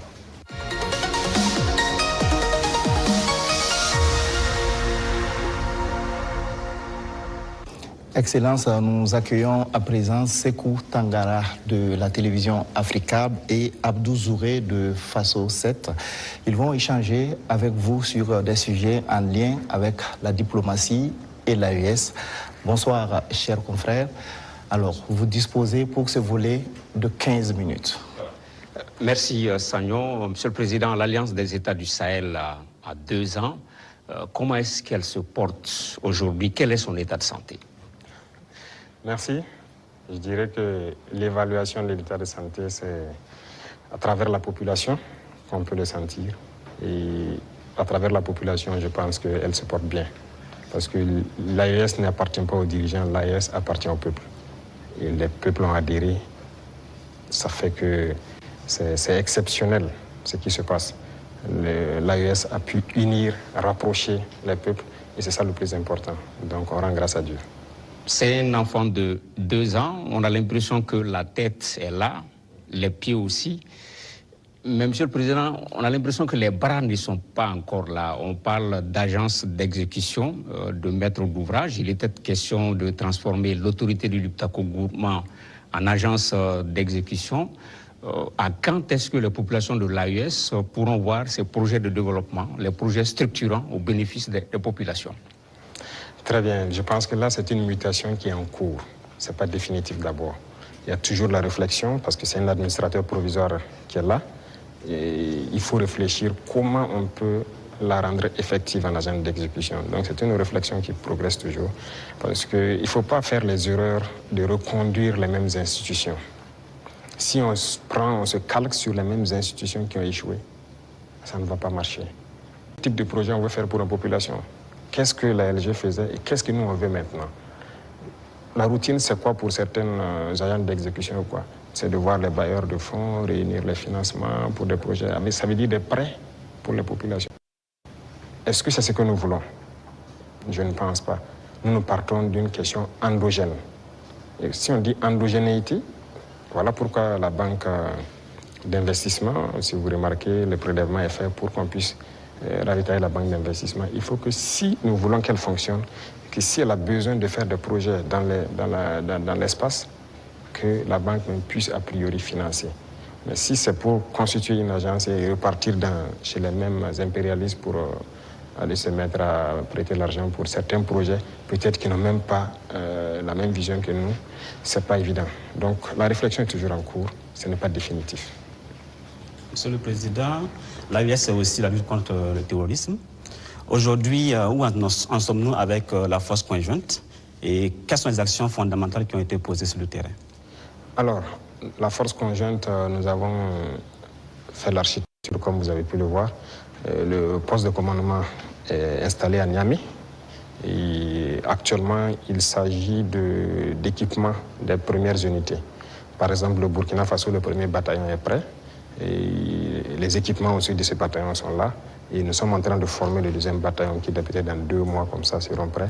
Et chaque pays, le concept est que chaque pays commande les équipements. On a arrêté un format d'équipement que chaque bataillon doit avoir. Donc il faut les commander pour qu'on puisse les armer.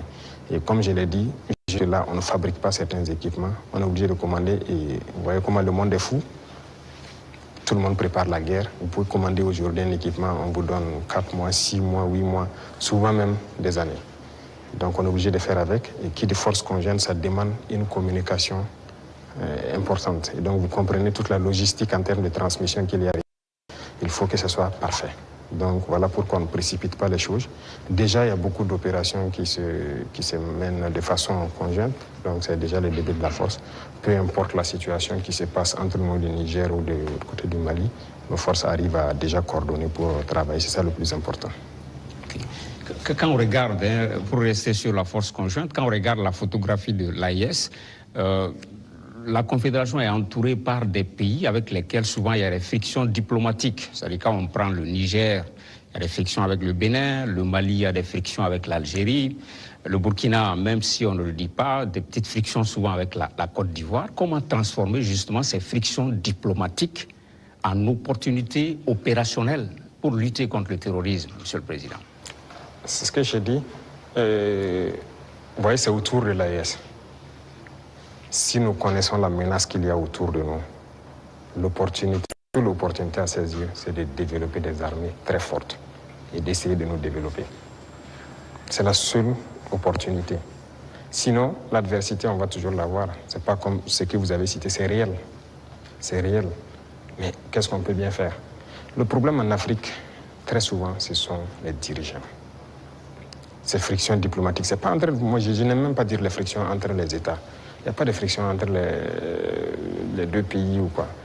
Il y a friction entre les dirigeants des pays. Est-ce qu'entre armées de l'AES et ces pays-là, ça coopère, ça se renseigne, il y a la collaboration? Bon, pour certains cas, je ne sais pas, mais je prends par exemple le cas de... Même avec le Bénin, nous, on n'a pas les mêmes approches en termes de terrorisme. Je prends par exemple le cas du Bénin. Moi, avant d'aller à Moscou la dernière fois, en mai, un jour, j'étais là, il y avait une menace qui planait sur un détachement au Bénin. Mais les militaires n'attendent pas de monter au niveau politique ou quoi que ce soit pour certaines choses. Ils ont contacté nos forces à l'Est, qui ont confirmé en tout cas la menace. Ils ont demandé si on pouvait faire quelque chose. Moi, j'étais encore là, c'était un samedi, je me souviens. J'ai ordonné à nos appareils d'aller survoler et voir ce qui se passe parce qu'ils ont intercepté les communications de regroupement. Effectivement, les drones sont arrivés à la frontière, ils ont vu que les terroristes se regroupaient pas loin de leur base. On a frappé et on a avorté l'attaque. C'est pas une fois, c'est pas 2 fois. Vous voyez, les forces coopèrent. C'est ça l'esprit militaire. Un bon militaire, la menace d'abord, il y a une menace commune. Mais maintenant, c'est souvent au niveau, comme je l'ai dit, au niveau des dirigeants, beaucoup n'ont pas compris. Ils sont là dans des guerres inutiles. Mais le plus important, la menace est commune. Si quelqu'un croit qu'il peut se soustraire de la menace, il se trompe. Donc on coopère. Les militaires coopèrent. Vous avez dû voir, par exemple, nous et les dirigeants ivoiriens, il ne faut pas se mentir, ça ne va pas. Mais vous avez dû voir nos militaires, très souvent même, qui se retrouvent, qui s'assoient ensemble à la frontière, qui causent. Voilà, ça fait partie. C'est l'occasion de parler des 6 éléments du Dara. Où est-ce qu'on en est? On a entendu les autorités lors d'une conférence de presse, ils en ont parlé. Au niveau du Burkina Faso, comment est-ce que ça se passe? Qu'est-ce qu'ils ont dit? Ils ont franchi la frontière, ils ont été interpellés. Ils sont là. D'accord. Chaque fois que quelqu'un franchit la frontière, il rentre, mène des actions. Que si ce sont des civils, généralement, ceux qui rentrent, qui posent des questions, qui font des enquêtes. Ça, c'est de l'espionnage, en fait. Donc, c'est logique qu'on les arrête et qu'on les entende. C'est comme avant ça, il y avait des gendarmes qui avaient franchi en armes. C'est arrivé 2 fois, il y avait 6 et 2 entre-temps. On les avait arrêtés, on les avait amenés jusqu'à Ouagadougou avec les armes, on les a auditionnés. Mais un jour, le ministre de la Défense m'a dit que son homologue l'a appelé et plaidé si on peut les libérer. J'ai vu les services de renseignement et j'ai dit, bon, écoutez, s'ils ne sont pas rentrés avec une mauvaise intention et tout, fraternité d'armes et tout ça, il faut les libérer. Le même jour, ils ont été libérés.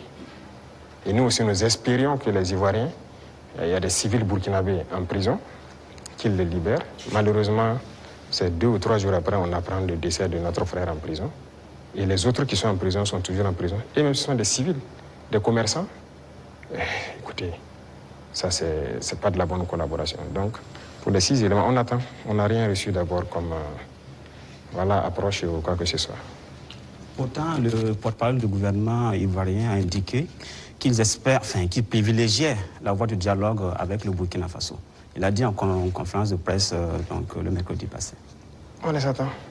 Nous, si on avait privilégié la voie du dialogue, on espérait aussi qu'ils libèrent nos civils innocents et qu'ils viennent. Mais un est mort dans leur prison qui n'est même pas une prison conventionnelle. Donc, écoutez, chacun assume ses actes. Et nous, on n'a pas l'art de mentir.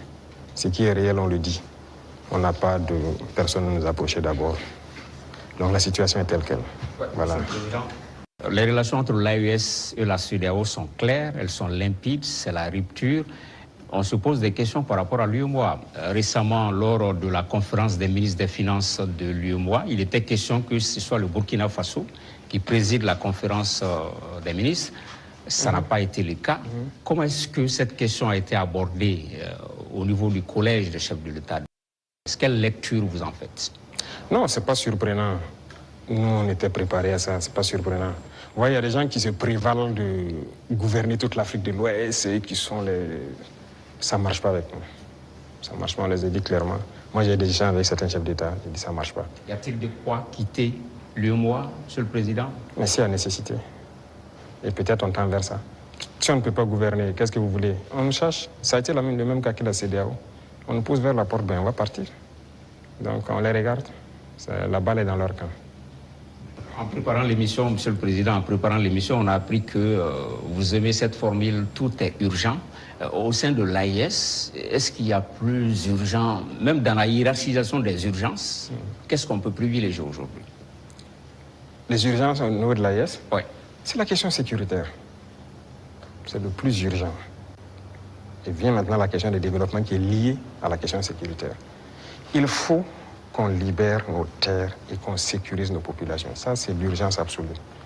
Donc, tout l'effort, toute la concentration, même nos tâches quotidiennes doivent être orientées vers ça. Chaque fois qu'il y a un incident, en tant que chef d'État, on doit être au courant et on doit s'intéresser, on doit trouver des solutions et ainsi de suite. C'est ça qui est le plus important. Et réfléchir constamment, récupérer nos terres, sécuriser, faire en sorte que même dans 100 ans, cette situation n'arrive plus. Monsieur le Président, l'AES, c'est un même peuple, c'est un même destin. On est curieux de savoir comment les autres pays de l'AES perçoivent la révolution burkinabé. Peut-être qu'il viendra la révolution. C'est une étape. Mais il faut savoir que le Burkinabé est intrinsèquement révolutionnaire. C'est le même peuple, par la mentalité actuellement qu'on a réussi à inculquer. Mais fondamentalement, vous-même, vous êtes Burkinabé. Vous savez que non n'est pas facile. Le Burkinabé est intrinsèquement révolutionnaire. Ça fait que la révolution passe plus facilement. Voilà. Même quand on ne faisait pas la révolution, les gens même réclamaient la révolution. Donc, les autres, ils vont aussi proclamer sûrement, j'espère. On n'a pas le choix que de faire une révolution. Sinon, tout autre concept ne marchera pas. Voilà, il faut révolutionner. Merci donc à vous pour ces différentes questions relatives donc à la diplomatie et à l'AES.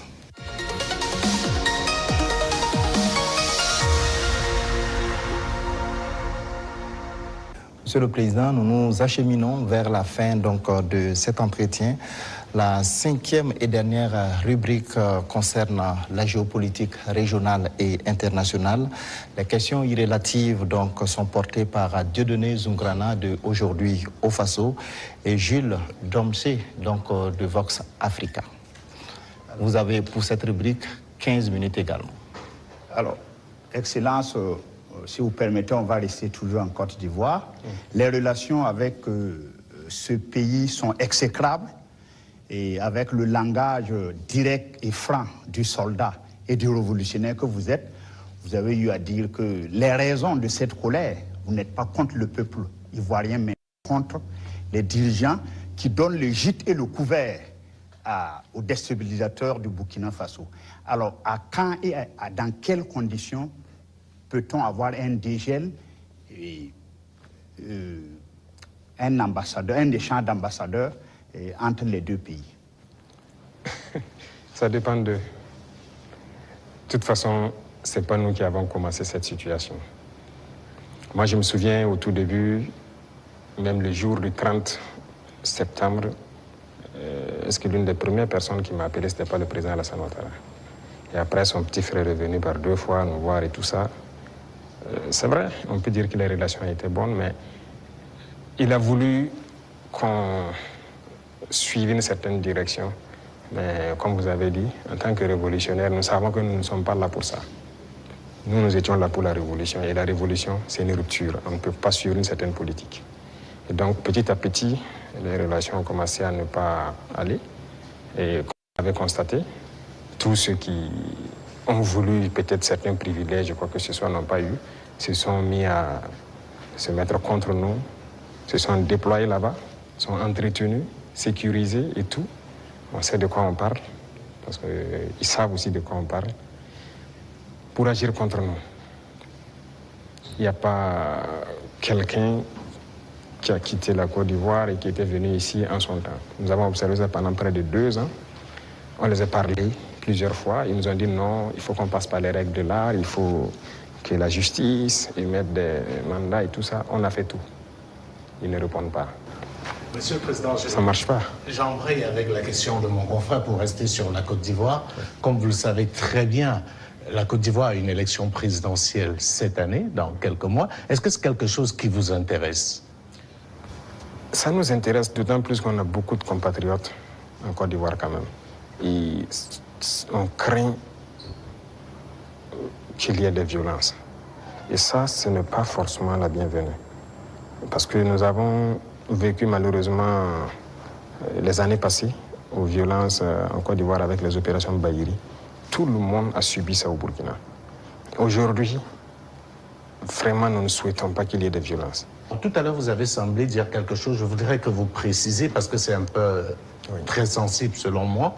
Est-ce que vous semblez nous dire qu'aujourd'hui, la Côte d'Ivoire servirait de base arrière à une organisation visant à déstabiliser le Burkina Faso? Ça, même plus que ça. Base arrière à une organisation servant à déstabiliser le Burkina.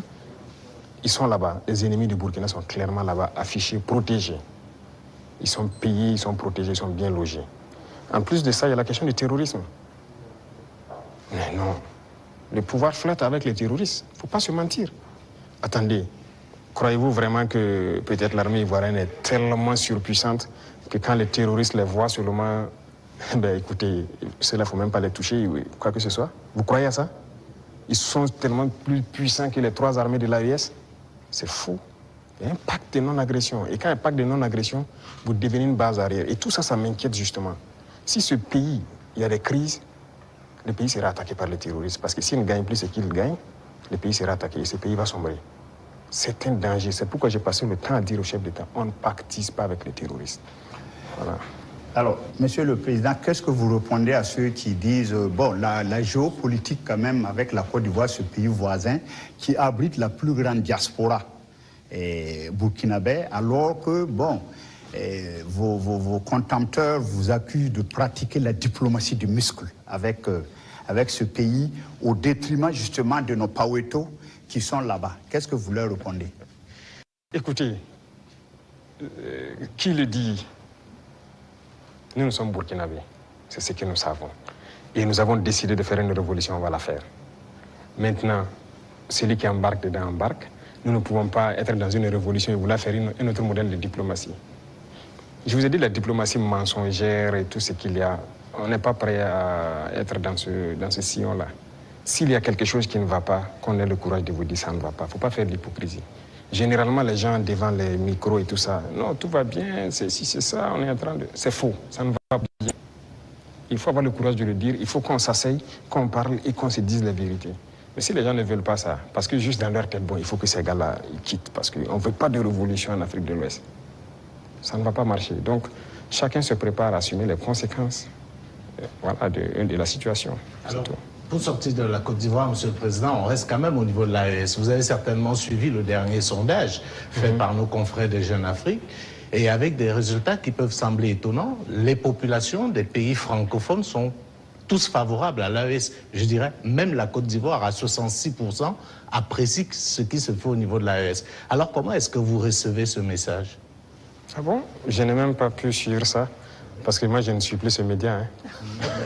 Alors, on est contraire, c'était un sondage qu'ils ont commandé. Peut-être qu'ils ne s'attendaient pas à ce résultat, mais le résultat est tel. Ils ont été au Cameroun, ils ont été au Sénégal, ils ont été au Bénin, ils ont été en Côte d'Ivoire. Et là-bas, les populations sont tous favorables à l'AES et apprécient dans leur grande majorité ce qui se fait au niveau de l'AES. C'est logique, je dirais. Les populations ouest-africaines sont la plupart du temps liées. C'est la même famille. C'est le colon qui nous a divisés. Hein. Et quand les gens voient qu'on essaie de s'unir, ça ne fait qu'inspirer, ça ne peut faire que plaisir. Donc moi, ça ne m'étonne pas que ces populations apprécient. Et ce qui m'étonne, c'est le fait qu'ils aient publié. Pourquoi ils ont publié ça? Ça donne une réflexion. Quand vous commandez une enquête, c'est connu. Après, vous êtes obligé de publier les résultats. Bon, peut-être ça. Voilà. Mais il faut faire attention à ces gens parce que... Je suis totalement d'accord avec vous. Voilà, ils sont pas sérieux. Sinon, je suis d'accord. C'est normal, c'est logique. Avec la permission de Dieudonné, je voudrais vous poser une question concernant justement votre relation avec une autre organisation. Qu'est-ce que vous faites encore dans l'Union africaine? Ah, bonne question. Alors, je dirais que notre situation dans l'Union africaine est tellement passive qu'on ne sait pas si on est dans l'Union ou si on n'est pas dans l'Union. On nous a suspendus depuis. Personne ne nous parle. C'est vraiment un silence radio. Donc alors, moi je ne sais pas si je suis dans l'Union ou pas.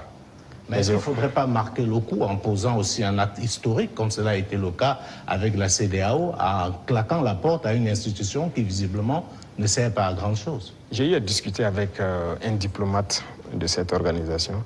Et après, nous avons vu qu'ils ont nommé un médiateur, le président burundais, qui devrait même venir ici la semaine passée, je pense, mais après, il y a eu question d'agenda avec nous. Et on l'attend, on veut l'écouter d'abord, parce que nous-mêmes, nous voulons savoir pourquoi ils se comportent comme ça. Parce qu'on ne peut pas prendre une décision sans savoir leur motivation. Pourquoi ils ont décidé de nous exclure? Pourquoi ils se comportent comme ça avec nous? Si on a leur motivation, là, si on quitte, on pourra expliquer à nos peuples, voilà ce qu'ils ont dit, voilà les raisons. On décide de quitter. C'est la même chose que la CEDEAO. On a quitté, mais si on nous demande pourquoi on a quitté, on peut vous expliquer. Mais aujourd'hui, si on quitte l'Union et qu'on nous demande, nous-mêmes, nous ne savons pas pourquoi ils nous ont suspendus. Pourquoi ils se comportent comme ça. Certes, mais au jour d'aujourd'hui, je pense que... Monsieur le Président, vous pouvez aussi quitter parce que vous estimez que c'est une organisation qui travaille contre les intérêts de l'Afrique. Je ne pense pas que l'Union africaine peut être dans une posture révolutionnaire comme celle... Non. Par certaines personnes, voilà pourquoi j'ai dit, j'attends que le médiateur qui a été nommé, qui a déjà envoyé son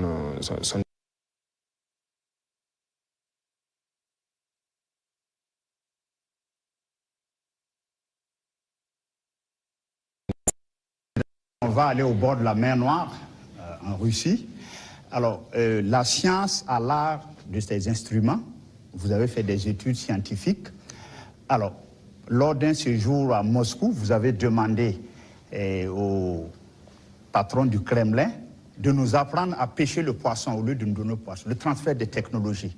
Alors ça, je pense qu'aujourd'hui, c'est vrai, tout le monde est d'accord que le biberonnage, là, extérieur ne peut plus continuer. Alors, où en est-on aujourd'hui avec justement ce transfert de technologie? Parce que vous avez parlé tout de suite avec des confrères qu'on va un jour fabriquer même nos armes ici. Alors, où en est-on actuellement avec ce transfert de technologie? Alors, je pense qu'ils ont bien entendu le message. Je l'ai clamé en 2023, pendant le sommet de Saint-Pétersbourg. On nous a donné du blé. Il ne faut pas qu'on aille encore demander du blé. Il faut cultiver. Si on nous donne du poisson, il faut qu'on apprenne à pêcher. Et je pense que les initiatives qu'on est en train de développer, nous avons demandé donc à la Russie d'offrir un certain nombre de bourses d'études à des étudiants burkinabés pour qu'ils aillent apprendre la science. Ils ont accepté. Donc il y a déjà des gens qui sont partis dans certains domaines pointus. Si vous regardez la création de l'agence atomique, on a déjà des étudiants qu'on a envoyés depuis l'année dernière qui sont en formation sur le domaine atomique, qui est une technologie poussée. Et on va continuer d'en envoyer chaque année. Donc il y a plusieurs autres domaines où nous avons demandé des formations. Ce n'est pas la Russie seulement. Même à la Chine, on a demandé des formations particulières et envoyé des étudiants.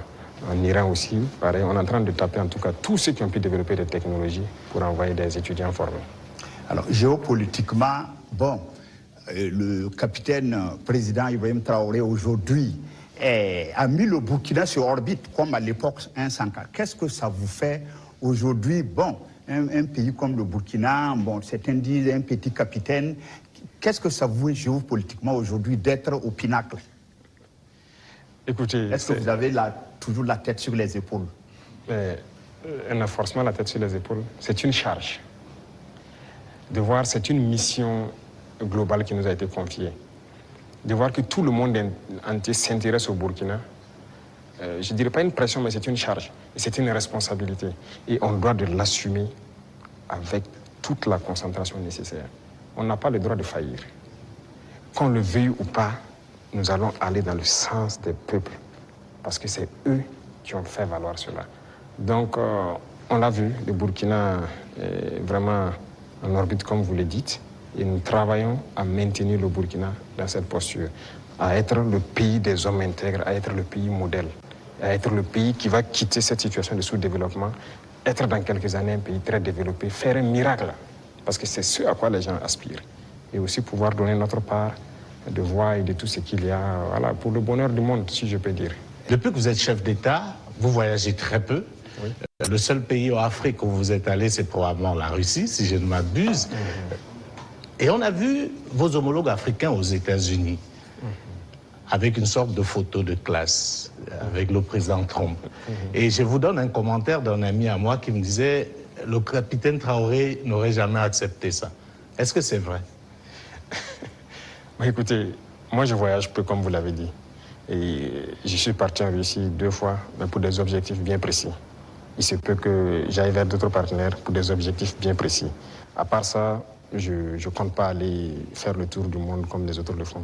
Parce que pour moi, il faut rester concentré, travailler pour son pays. Le président Trump lui-même, il a dit « America first ». C'est l'Amérique d'abord, il travaille pour les intérêts des Américains. Et donc moi, je travaille pour les intérêts des Burkinabés. Si je n'ai pas d'intérêt là-bas, qu'est-ce que je vais aller faire? Alors, l'un des grands sujets géopolitiques actuels, c'est bien sûr le conflit israélo-palestinien. On voit des États prendre de plus en plus position. On a vu des États occidentaux, européens, pour ne pas les nommer, dire qu'ils vont reconnaître, et c'est un signe fort, l'État palestinien. Mais comme d'habitude, l'Afrique est quasiment silencieuse.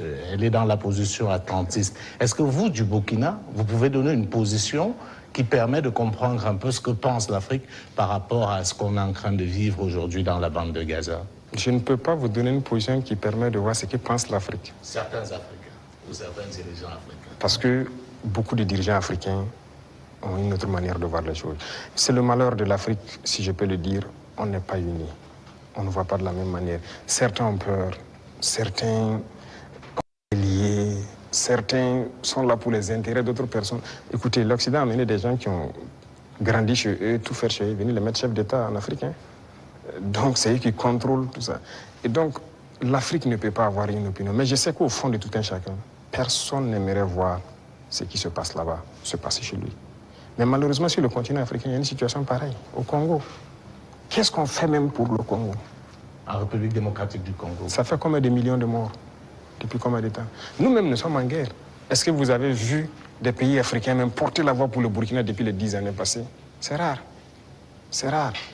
Donc, l'Africain a ce problème-là. Pendant que quand vous voyez en Europe, ils ont un problème. Tout le monde est uni, les gens arrivent à rapidement trouver des solutions. Les États-Unis, c'est pareil. Mais l'Afrique a ce problème. Vous voyez, ça fait 10 ans que nous on se bat. Vous n'avez pas entendu quelqu'un porter la voix du Burkina au niveau des institutions internationales et quoi que ce soit, ni le Mali, ni le Niger. Nos populations meurent, ce n'est pas leur problème. Congo, ça meurt, ce n'est pas notre problème. La dernière fois, j'ai essayé dans une de mes paroles d'essayer de parler pour que... Ça fait combien de millions de morts? Le Soudan, regardez comment il se déchire. Il y a beaucoup de conflits sur notre sol déjà et on n'arrive même pas à porter la voix. Donc, comment on va aller porter la voix des autres? Donc, il faut que nous, Africains, on se réveille. Est-ce que le Burkina peut reconnaître un État palestinien? Est-ce que le Burkina est prêt à reconnaître l'État palestinien? Pourquoi pas? C'est un État. C'est un État. Pourquoi on ne va pas reconnaître un État palestinien? Non, ce qui se passe, c'est très grave. Je pense que l'État palestinien existe et doit exister. Sinon, cette guerre ne finira jamais. Là où nous partons, ça ne finira jamais. Pendant que vous croyez que ça va finir, ça reprend de plus belle. Et on va continuer comme ça. Mais je pense aussi qu'il y a beaucoup de parts de responsabilité des pays autour là-bas. Parce que c'est leur région et les gens doivent pouvoir donner la voix pour trouver une solution à ce conflit. Voilà. Et quant à nous, on continue de se battre ici. L'État burkinabé qui doit demeurer, c'est ça qui est le plus important. Et on se bat pour notre État burkinabé. Voilà, Monsieur le Président, nous sommes donc au terme de ces 90 minutes face à la presse. Merci pour votre disponibilité et merci pour cette belle opportunité offerte à la presse nationale et internationale. Mais avant de nous séparer, Monsieur le Président, est-ce que vous avez un message particulier à l'endroit du peuple burkinabé à l'orée du 3e anniversaire de votre accession à la magistrature suprême? Pour le peuple burkinabé, ça fait 3 ans que nous sommes là et qu'on chemine. Et j'ai d'abord des mots de remerciement. Des remerciements du fond du cœur. Parce que le peuple est resté concentré. Concentré pour écouter le message qu'on a véhiculé. Parce que l'une des armes importantes que nous avons utilisées, c'est aussi la communication. Et parce que nous avons compris que les impérialistes ont toujours utilisé de la communication pour détruire l'Afrique. Parce que tout ce qui se passe comme conflit, ce sont des manipulations. Ce sont des manipulations. Regardez, je prends encore le cas du Soudan. 2 groupes sont manipulés par des puissances. Faudrait-il pas à un moment donné qu'on se parle, on s'assoit, on exploite nos ressources ensemble, on fait vivre nos populations, on va continuer à se déchirer? Tout ce qui s'est passé comme assassinat de leaders politiques en Afrique, les guerres et tout, c'est à travers la communication qu'on a manipulé. Et la communication est très importante. Et ça, le peuple burkinabé a été concentré pour percevoir le message. Et nous continuerons de communiquer pour les faire comprendre ce que nous faisons et vers où nous partons. Ça, c'est le plus important. Deuxième chose, je remercie Dieu aussi, qui a permis à ce que nous puissions, en tout cas malgré la guerre, poser des actes et communiquer sur ces actes pour que le peuple comprenne qu'un lendemain meilleur possible, l'espoir est permis. Et tant que les gens garderont cet espoir, on va y arriver au point où nous souhaitons. Et la dernière chose, c'est cette situation sécuritaire qui est là, de rassurer que la guerre va finir au Burkina Faso. Nous vivrons en paix, nous ferons ce que nous avons à faire de nos richesses et nous allons nous développer. Ça, c'est une certitude. Le rêve que nous avons pour le Burkina Faso, nous allons l'accomplir. Nous continuerons les derniers bastions importants du terrorisme, nous allons continuer à les conquérir, comme ce qu'on a pu faire en 2025 avec cette grande vallée qui était un gros réservoir économique pour les terroristes que nous avons récupéré. Il y a plusieurs autres endroits où l'orpaillage terroriste continue et tout, pour les ravitailler. Nous allons récupérer toutes ces zones et l'espoir est permis. Donc, bon courage à tout le monde, restez concentrés, résilients et on continuera à se parler. C'est ça le plus important. Une fois qu'on se parle, on se comprend et on avance. Merci. Merci, Monsieur le Président. Ça sera donc le mot de fin. Merci, chers confrères, pour vos différentes questions donc adressées au président du Faso, le capitaine Ibrahim Traoré. Merci à vous, chers téléspectateurs, d'avoir suivi cet entretien avec grand intérêt. Restez donc en compagnie de nos programmes. Merci.